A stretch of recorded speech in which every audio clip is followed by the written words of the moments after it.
নমস্কার বন্ধুরা, আমি এখন আছি গোয়ালাপাড়া ঘাট নৈহাটি, হুগলি নদীর ঠিক পাশেই।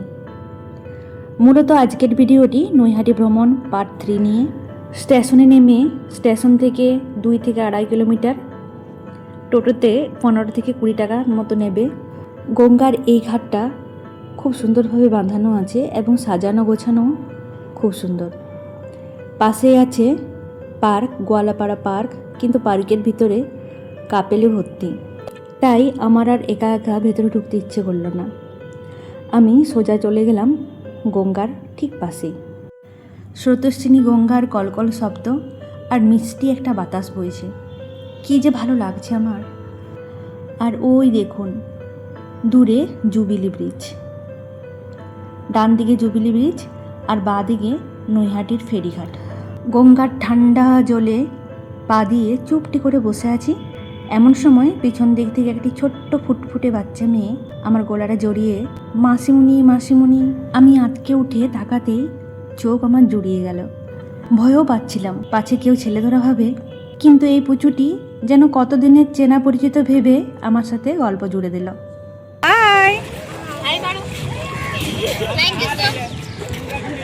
লাভ ইউ বেটা। ভালো লাগছে তোমার? আচ্ছা লাগ रहा है। বাংলা বোঝে, আর ইচ্ছা হলে বাংলা বলবে, নালে বাংলা বলবে। আচ্ছা আচ্ছা, এটা কি গো? নদী? গঙ্গা নদী? কি নদী? পাগুলো ধুয়েছো জলে? ওদের বাড়ির লোকও খুব অবাক, হয়তো আমাকে ভীষণ পরিচিত কেউ ভেবেছে, কিছুতেই আর যেতে চাইছিল না। যাই হোক, ওর সাথে খানিকক্ষণ কাটিয়ে আমি গঙ্গার সৌন্দর্য উপভোগ করতে লাগলাম। ওই দূরে একটা উড়োজাহাজ চলে গেল।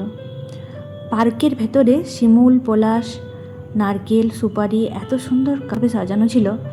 আমি তো বারবার আসবো, যতবার কল্যাণী আসবো আমি এই জায়গাটা আসবই। আমি ওখানে বসেই ঠিক করে নিয়েছি। ঘাটে নামার ঠিক উপরে বিভিন্ন ধরনের স্টল আছে, ঠান্ডা জল বা কিছু খাবার সব পাওয়া যায়, আর পরিষ্কার টয়লেটের ব্যবস্থাও আছে। ওখানে ঘন্টা 2 কাটিয়ে আমি স্টেশনের কাছে ফিরে গেলাম। এবার আমার গন্তব্য কাঁঠালপাড়া। কাঁঠালপাড়া হলো বঙ্কিমচন্দ্র চট্টোপাধ্যায়ের জন্মভিটে। স্টেশন থেকে হাঁটাপথেই নৈহাটি মহেন্দ্র উচ্চ বিদ্যালয়ের পাশ দিয়ে গেলাম।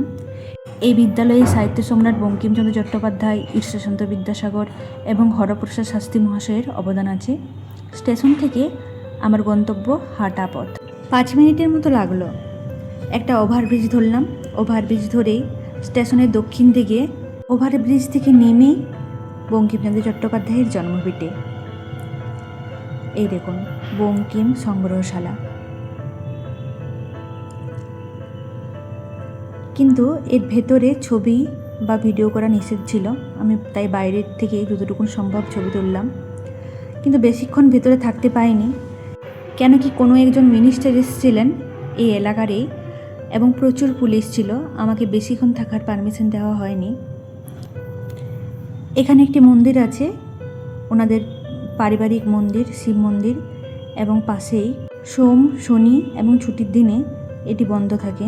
আর পাশেই যে ঘরটি আছে ওই ঘরে বসেই সাহিত্য সম্রাট বঙ্কিমচন্দ্র চট্টোপাধ্যায় আমাদের আনন্দমঠ, দেবী চৌধুরানী, বিষবৃক্ষ এরকম প্রচুর উপন্যাসের উপহার দিয়েছেন।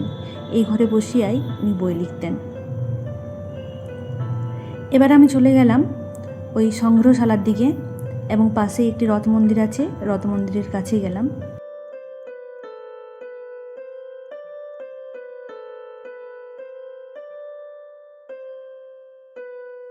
আর এই হলো রথ মন্দির, জগন্নাথ, বলরাম আর সুভদ্রা।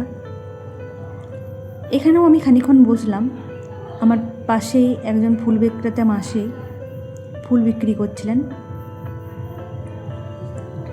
আর ওখানের পুলিশগুলির মধ্যে একটি বাঁকুড়া জেলার পুলিশ ছিল, তার সঙ্গে খানিকক্ষণ আলাপও জমিয়ে দিলাম, খানিকক্ষণ গল্প গুজব করলাম।